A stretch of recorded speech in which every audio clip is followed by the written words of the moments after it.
मंदिर जहाँ बनते हैं वहाँ भिखारी पैदा होते हैं और जहाँ विद्यालय बनते हैं वहाँ अधिकारी पैदा होते हैं। जानने का प्रयास करेंगे कि ये किस तरह से इस कार्यक्रम को किया जा रहा है, हम इन्हीं से जानने का प्रयास करेंगे। सर, सबसे पहले हमारे चैनल में स्वागत है आपका। धन्यवाद। मैं प्रोफेसर रामचंद्र कुमार नटराज, प्रदेश उपाध्यक्ष अनुसूचित जाति प्रकोष्ठ राष्ट्रीय जनता दल, शिक्षक प्रतिनिधि डॉक्टर नागेंद्र झा महिला कॉलेज विक्रमगंज, मुखिया पिता मोहनी पंचायत विक्रमगंज, रोहतास जिला राष्ट्रीय जनता दल से मुझे नियुक्त किया गया कि आप विक्रमगंज प्रखंड में प्रत्येक पंचायतों में अंबेडकर परिचर्चा कराने का काम करें, उसमें भाग लेने का काम करें। अनुसूचित जाति, जनजाति, अत्यंत पिछड़े वर्ग के लोगों को जगाने का काम करें, क्योंकि भारत का संविधान खतरे में है, लोकतंत्र खतरे में है और आरक्षण खतरे में है। सबसे बड़ी बात कि जब हम लोग 5 जुलाई 2023 को राष्ट्रीय जनता दल के स्थापना दिवस कार्यक्रम में गए थे, तो राष्ट्रीय जनता दल के राष्ट्रीय अध्यक्ष परम आदरणीय श्री लालू प्रसाद यादव जी ने हमें निर्देश दिया था कि आप अपने वर्ग के टोले में जाएं, अनुसूचित जाति के टोले में जाएं, उनके बीच अलख जगाने का काम करें, एकता बनाने का काम करें, ताकि आने वाले समय में जो यह मुट्ठी भर लोग हैं, जो पूंजीपतियों की सरकार है, जो किसान विरोधी सरकार है, जो नौजवान विरोधी सरकार है, और इन सरकार को हर हाल में केंद्र के सत्ता से भगाना है, क्योंकि देश की सीमाओं की रक्षा कर रहे वीर सैनिकों को भी इन्होंने अपमानित करने का काम किया। उनके कार्यों को 4 बरस का अग्निवीर बना करके देश की सुरक्षा को खतरे में डालने का काम किया और कॉर्पोरेट बिल किसानों के लिए ला करके 700 किसानों को शहादत देने के लिए मजबूर किया, तब जाकर वह अध्यादेश वापस आया। इसी तरह अनुसूचित जाति, जनजाति के लिए इन्होंने आरक्षण को समाप्त करने का बिल लाया था, लेकिन हमारे अनुसूचित जाति, जनजाति, अत्यंत पिछड़े वर्ग के लोगों की एकता के सामने जब लोग सड़कों पर आ गए तो मजबूर होकर के, भयभीत होकर इन्हें यह अध्यादेश वापस लेना पड़ा। आज भी यह सरकार नहीं चाहती है कि देश हित में सर्वहारा वर्ग का विकास हो।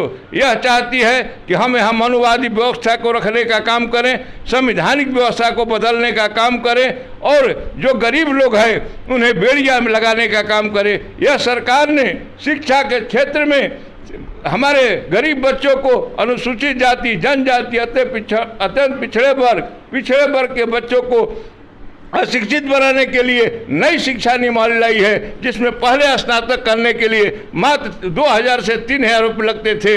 आज स्नातक के 4 वर्षीय कोर्स में इन बच्चों को 30 से 50 हजार रुपये लगेंगे। यह मोदी सरकार की सोच है कि गरीब के बच्चे पढ़ने का काम नहीं करें, इन्हें अशिक्षित बनाने का काम करें। इनका काम मंदिर के आंदोलन के लिए इन्हें लुभाने का काम करें, मंदिरों में घंटी बजाने का काम करें, इन्हें शिक्षित बनाने का काम नहीं करें। लेकिन बाबा साहब भीमराव अम्बेडकर ने कहा था कि शिक्षित हो, संगठित हो, संघर्ष करो। हम इसी का अलख जगाने आए हैं और लोगों के बीच कहते हैं कि बाबा साहब ने कहा था कि शिक्षा वह शेरनी का दूध है, जो पिएगा वो दहाड़ेगा। इसी संकल्प के साथ, इन्हीं विचारों को लेकर के हम अनुसूचित जाति, जनजाति, अत्यंत पिछड़े वर्ग के लोगों के बीच जाने का काम कर रहे हैं और यह बताने का काम कर रहे हैं कि बाबा साहब की देन है कि प्रोफेसर रामचंद्र कुमार नटराज, जिसकी आबादी मात्र बहुत ही कम है, वह व्यक्ति विक्रमगंज प्रखंड के मोहनी पंचायत का 2 पद, मुखिया और बीडीसी पद भी लेने का काम किया। ये जनता की बदौलत है और जनता ने मुझे सम्मानित करने का काम किया था, इसलिए कि आप संघर्षशील हैं, लोगों को जगाने का काम करते हैं। और हमने कहा भी था, दोस्तों और साथियों, यह बात समझ में आनी चाहिए कि बाबा साहब ने एक मंत्र दिया था। वह मंत्र यह है कि हम मंदिर जहाँ बनते हैं मंदिर जहाँ बनते हैं वहाँ भिखारी पैदा होते हैं और जहाँ विद्यालय बनते हैं वहाँ अधिकारी पैदा होते हैं। अपने बच्चे को अधिकारी बनाने का काम करें, भिखारी बनाने का काम नहीं। इसी सोच के साथ, इसी संकल्प के साथ हम अपने लोगों के बीच जाने का काम कर रहे हैं। आने वाला 2024 का चुनाव ये लक्ष्मण रेखा है। आरएसएस की स्थापना 1925 में हुई थी और 2025 में भाजपा आरएसएस की सोच है कि संविधान को बदलना है, आरक्षण को बदलना है, लोकतंत्र को समाप्त करना है। मैं लोगों को सावधान करने आया हूं कि 2024 के चुनाव में अपनी एकता के ताकत के बल पर महागठबंधन के जो भी उम्मीदवार है उन्हें विजय बनाने का काम करें, भाजपा को देश की सत्ता से भगाने का काम करें।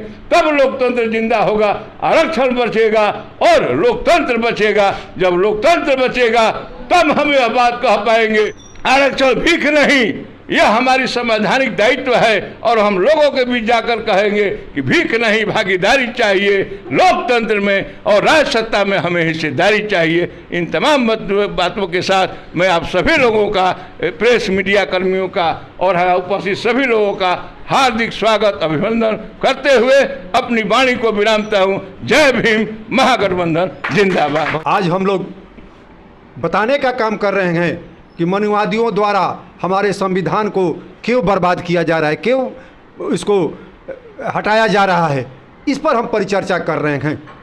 संविधान हमारी जो मिला है वो ग्रंथ है, जो देश के आज़ादी का बाद मिला वो ग्रंथ है। यही हमारी शिक्षा नीति है, यही शिक्षा को आप बढ़ाने का, आरक्षण को बढ़ाने का, आपके अधिकार को बढ़ाने का जो कार्य करती है वो संविधान करती है।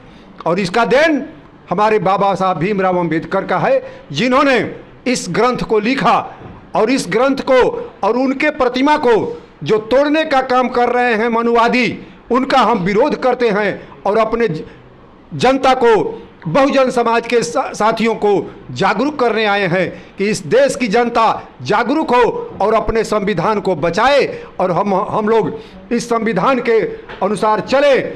और जो मनुवादी शक्तियाँ मनु स्मृति लाना चाहती है उसका विरोध करें, क्योंकि मनु स्मृति से हमारे मंदिर बढ़ते हैं, विद्यालय नहीं। और संविधान से विद्यालय, शिक्षा, शिक्षक और जो स्वास्थ्य है वो बढ़ता है।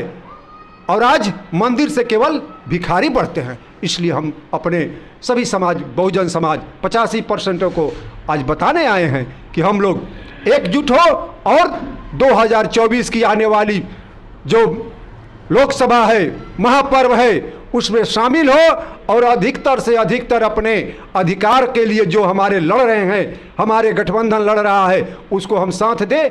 इसी आह्वान के साथ आज हम इस पर चर्चा में कर रहे हैं।